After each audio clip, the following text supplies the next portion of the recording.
We will kick off today's episode with our guest speaker pitching why you should listen to our podcast and follow our journey. Let's get started, folks. This is probably one of a great experience, and I feel honored to come here.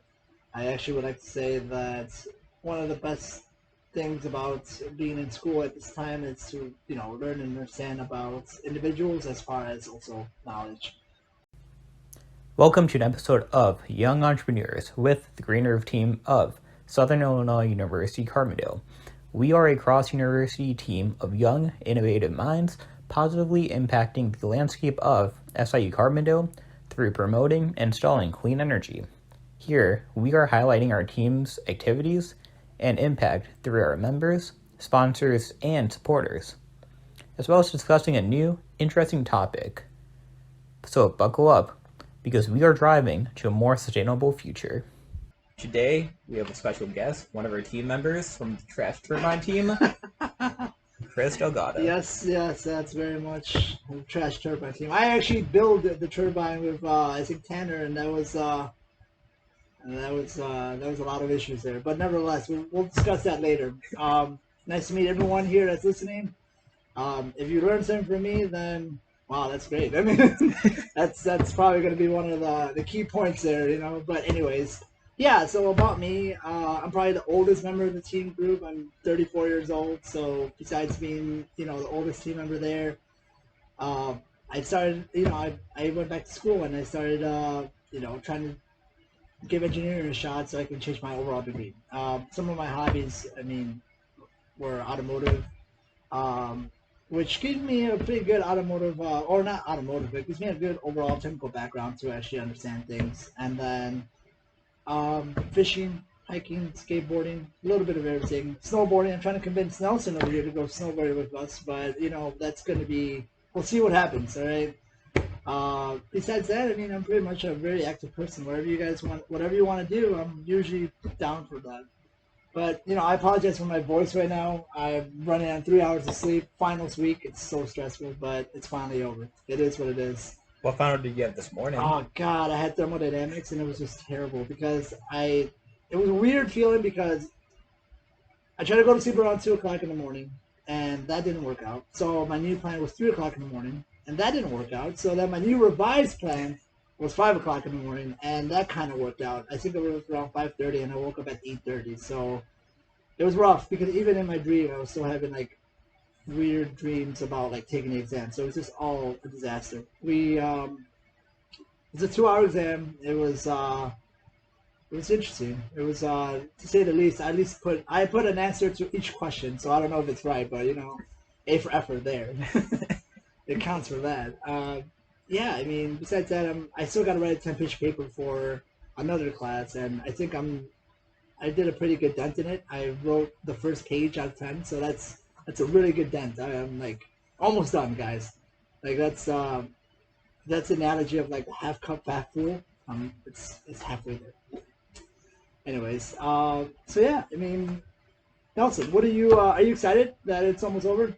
Oh, most definitely am. I know I finished up my finals Wednesday now. Oh, this guy. Must be nice. It is, but working on all the projects, that was the best part about the semester. Oh yeah. Going about the irrigation system. We got the wind data up to yesterday, I believe. I saw you guys post a picture on your Instagram where Tanner was holding up the new revised wind turbine, which I felt kind of betrayed about that. But nevertheless, all right, I'm probably gonna take it down one of these days. But yeah, no, it was really nice. And then I saw you and Prem, free labor going down there. You made Prem do all the piping work. And it's like I'm not gonna say anything about brown people in like work, but that's a different story. But yeah, hey, look, what you guys are doing there is fucking great. Like, I want to get your autograph before you become famous, and then leave us all behind. Hey, we'll be there together. Right? The trash can come out pretty well. Yeah. Besides that, it's I've been watching it from day one, and I think the way that we actually met was only between this class because before that we didn't really know each other. And how did you and Zach know each other? Did you guys know each other since like freshman year, or? We did. So freshman year, Zach, Bill, and myself, we had almost every class together. We had calc, we had communications, we had chem, we had I think the engineering ones too. Forgot Sure. which ones, but Yeah. yeah, we had almost every class together. So we just studied together and we got close, and then we joined the leadership development program together Right. I and keep got seeing even that. closer. Yeah, that's awesome. That's actually really good because like one of the things I noticed when we first started joining the team, before we all started getting close together, and by getting close together, going to the bar, it's like hangar or doing other activities.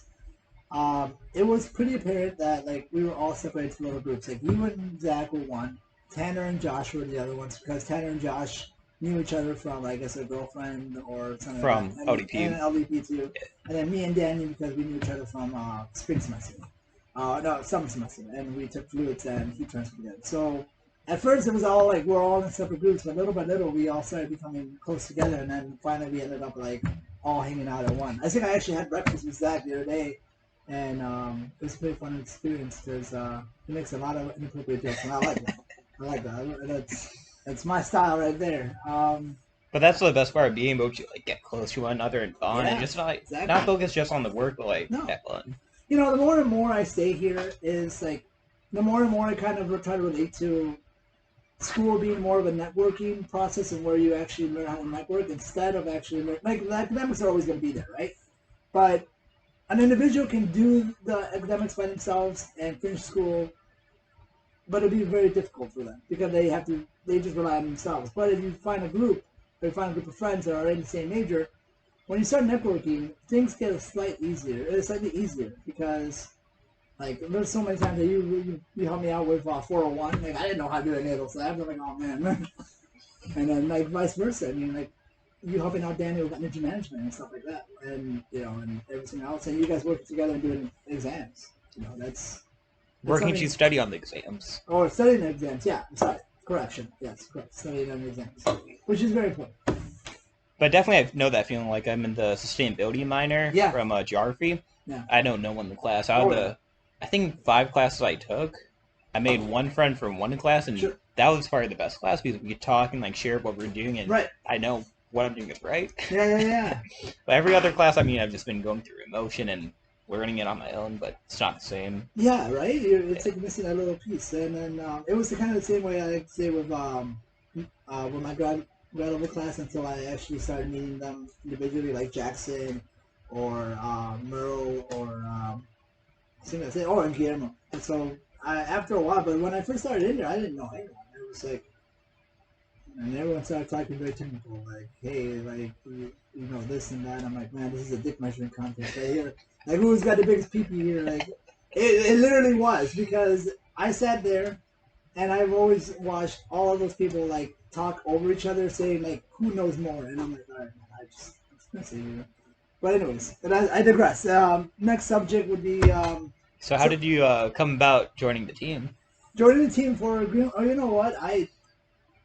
Danny and I, we were looking for teams, and we got to know Zach a little bit, and then from Zach, I recruited Tanner because I think I grabbed Tanner, and I'm like, hey, Tanner, you want to join us? He's like, I'm gonna look at other venues maybe, and then I know he joined us, but it was like kind of like, uh, just go with the flow type of thing, and it actually worked out because I didn't want to design a phone case. Did you see that? That phone case, like, I didn't understand what the hell they were talking about. It was a case that heated and cooled, but then it was not really a case because it was more or less like you put it there, you forget it. So that's not going to work out for me. That's like what? It's like a mod. It's like putting a battery pack on your phone, but it's Yeah, just about heating and cooling. yeah. And then their only example was kayaking. The fuck you mean? And then what did we have? We had a lightweight helmet, but these guys decided to put a fan. Like I'm feeling like I'm gonna walk down like people think I'm gonna believe in aliens if I put that helmet on. It's just like no, it's not gonna happen. And then you had the moon buggy team, which they didn't even bring their moon buggy. I mean, like that's their whole point. You have a moon buggy, bring it in. No. And then the Formula team. God, the Formula team didn't even bring their like Formula car in there. Like, hey, look, no, not kidding. And it just none of the teams looked really good. I mean, they all have potential, but the wind turbine, clean energy, it's best. It's definitely the way to go because down the line, a couple of years now, electric cars are probably going to take over, and then from there on, I don't think electricity is probably going to be the last step. I think it's going to be another step where I think electricity right now is like maybe the middle ground to what we're actually going to find as optimal clean energy.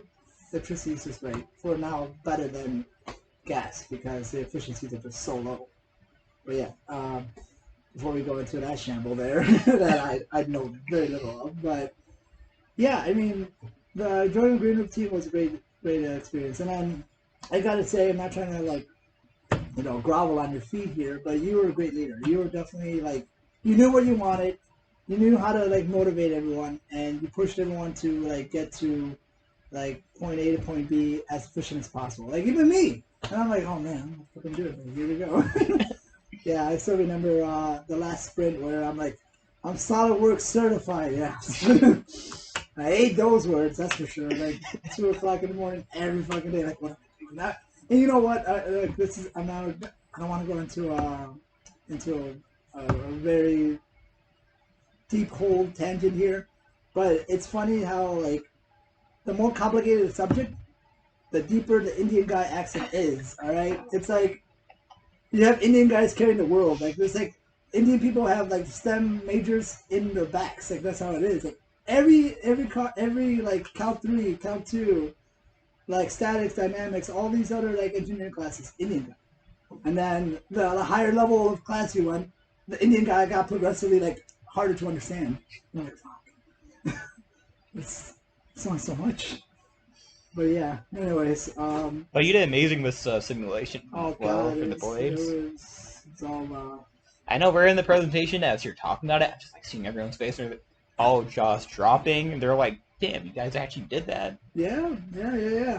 You know, I really liked the rehearsal process, even though I was kind of like just out of it at that point. Because the night before, I was um, still trying to finish the project for 472, and I forgot what I was doing something else, but I didn't get a good night's sleep that night before. So then we were staying over and we were practicing. At 11:30, I just fucking just clocked out. I was like, I'm not even fucking here anymore, and I just went home.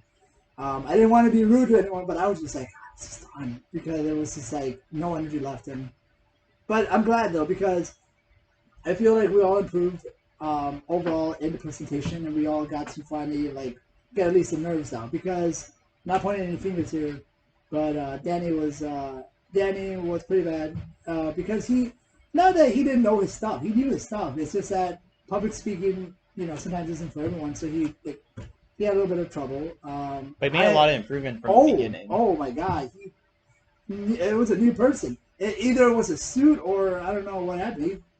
He got really good, and it's a really good learning experience, and everyone did good in the end. I mean, everyone, even me, we all started out pretty rough, and then roughly by the third run through, we did perfect, and then after that, it was just based on the big day, the big show, everything went great. It was no flaws. At least I didn't see any flaws. It's just like the project in general. It begins out as trash, but then be a functional product. What are we doing for next semester on that? Next semester? And I was scared after you guys were like showing me the steps of like we're gonna do this, and I'm like, oh my god, like my sleep. We'll be much better on planning and doing it ahead of time and not spinning out for a month and a half. Yeah. Like this past semester. Yeah, that's funny. But what this upcoming semester, every month for the first 3, we'll have a new iteration. Yeah. And then a build day at the end where either we're doing it or we have teams that we recruit to go about. Yeah, so we get free labor out of them. Oh yeah. And it's a great learning experience. Oh yeah. For them. Let me ask you: did we ever get it back from Puerto Rico besides 4 people, or was it just like 4 people max? So the answer. So work in progress. I see. Nevertheless, okay. No, that's fine. I mean, they live in like in a country that's like full of hot humidity, coconuts. They don't have a care in the world down there besides the hurricanes. But it's a different story. And not having power. Yeah, who needs power when you're like it's 90 degrees outside? You're like, hey, I'm just gonna go outside. Like I would literally, if I would go down there, I would just build like little like huts, and then just be like, ugh. Bad enough that my dad's from Puerto Rico, so I'm part Puerto Rican. I just never been down there. I kind of feel bad. I want to visit my I guess what do you call it, heritage or one of those. It's actually a pretty great country. I know my family, we went down, I think 2010, 2011, around then. Yeah. Didn't only one. Yeah, really nice country, beautiful. Went you in the rainforest, went to the beach a bit, the castles. How are the women? Were they good or were they not? Because I heard that it's mixed. I don't know. I was 10 at the time. Oh, you were 10? Oh, Yeah. man. Oh, we're not going to talk about that, alright? Chris Hansen will come out of nowhere like, hey, what are you doing? I had a couple other key points that we wanted. Oh, yeah, so are you graduating next semester? In spring, right? I am. We all are. Yeah, more or less. I mean, hopefully. Hopefully, if I pass this exam, it's gonna I'm gonna be just held back by one fucking class and be terrible. That would suck. Yeah, it would suck. But tell me, are you excited about going back home now? Tomorrow? I definitely am. Like being back home. What are you gonna do? See a lot of friends, but just relax overall. Yeah, exactly. I don't think a month is enough time to unwind. I think we're gonna I don't know. Cause in the first week after leaving, I'm kind of worried about my grades, and then after that, it's I mean, we'll find out by Wednesday. yeah, Wednesday the latest, I think, right? That's when all of it's submitted. Tell me more about Green Roof. What made you come up with it? Actually, because that's a little bit of I never understood that. Because when we joined, you already had the Green Roof logo. You were already thinking about signing it up. You were gonna patent pendant it. It was gonna be, you were gonna go up to Professor Swift and be like, "Look, I got a patent too, motherfucker." But I was. How did it come up with? Did someone else make the team and then you joined and became the president, or was this your idea from freshman year? Yeah, no, this was my idea from sophomore year. Okay. So initially, back in 2019 fall, Sure. back when I was a sophomore, I Sure. joined. I got inducted into Stanford's. Stanford's. Yep. Oh Yep. my God! What are you doing in this little hut over here, man? So they have a NSF program, the University of Asian Fellows. Yeah. I've heard that shirt every once in a while. And pretty much what they do is they go into other schools. Yeah. They pull out kids and they train them on design thinking. Wow. So the entire process we took for the turbine. And this is all from Stanford. Wow. Yep. And the goal is to create change on campus. So Yeah. either better existing resources or create new ones. Nice. So I did a bit of both. So initially, the project was going on the Green Roof. Yeah. And making it better, get more student enrollment up there, increasing it because it's kind of dead space for the past couple years. Yeah. I drove by this. Yeah, but now it's you.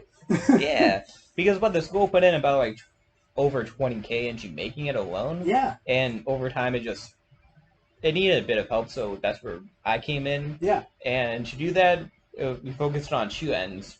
Just cleaning up the space, making it look nice, doing marketing, and then doing our own projects, being engineering, and showcase what others can do. Nice. So we can help transform this existing green space into a interdisciplinary space for students to get hands-on. That's awesome. Yeah, and that's amazing. Okay, so that actually makes a lot of sense. All right. But yeah, so a little bit about what I want to talk about, or a little bit about me. What I want to do when I graduate, if I had no limitations or no filters, sorry. Yeah. No filters or anything like that, I would say, thank you. I would say either Tesla, right, or work for Subaru. So why Tesla or Subaru? Well, I kind of would like to work for Tesla for the same fact that they pay very well.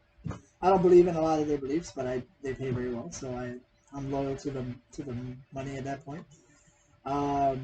I've worked on their cars for quite a long time already, and I feel like while they have made good strides in the energy department as far as making the vehicle drive perfectly fine, making all-wheel drive happen, and all this and that, there was also a lot of downsides, or a lot of cheap parts there where they cut corners in. And I think every manufacturer does that. I mean, I've taken apart so many cars, and I've taken apart so many engines where you can almost see where engineers or people just decided to cut corners. Now, us being in school for so long now, I kind of see why they have to cut corners because of cost, assembly process, and overall, limitations on maybe even measure. So that's going to be one of the issues that I'm probably going to have to face when I want to make a car. But I would like to say Tesla would probably be one of them because I enjoy a lot of their concepts. I feel like you can improve a lot of it, especially when you remove a lot of the drivetrain units. They're